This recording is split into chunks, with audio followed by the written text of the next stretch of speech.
Hey guys, J. Edgar here. I wanted to take just a second and talk a bit about a project that I've been working on in my head for a couple months, and that is sitting down from a more objective point of view and talking about the presidential candidates on the Republican Party and possibly, as we go further down, the presidential candidates on the Democrat Party as well, in spite of the fact that I think it's pretty well known at this point who the nominee is going to be on both sides. I want to sit down and analyze who the alternates are just in case something happens, because, with Donald, let's be realistic. Donald Trump does stand a very good chance of being in a cell come election day, and there actually may be something out there that they can come back and cook up to keep him off the ballot. Not to mention the fact that he might not be in the ballot in every other state. So it is worth it to look at, especially even some of the top Republican candidates. And, Joe Biden might die.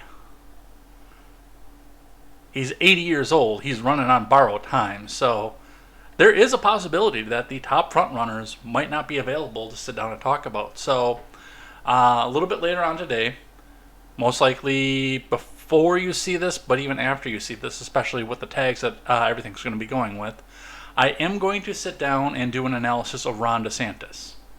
As I believe, number one, he has the position that is least likely to change after the debate that's coming up next Thursday. And number two, he's one of the ones that I've been really the hardest on. Now, part of the reason that I want to do this, because you've all been inundated with so much analysis already so far, is the fact that a lot of the people out there that you're listening to are biased. Like, I love Sticks as much as the next guy does. But he has been very, very clearly and openly all in for Trump. And I don't think that he sees some of the faults in Trump that are out there.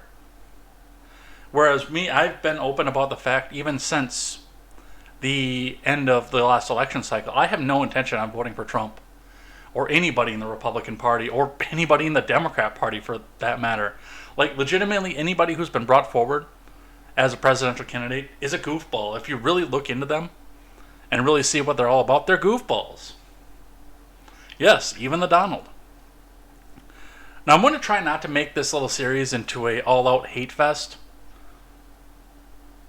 But I do want to start with Ron DeSantis because I have probably been the hardest on him.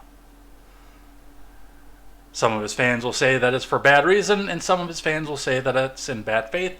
And a lot of his fans will say, stop and get up off your knees and stop sucking Donald Trump's dick and vote for Ron DeSantis, you bigot. Yes, in spite of the fact that I've been open about the fact that I'm not going to be voting for Donald Trump.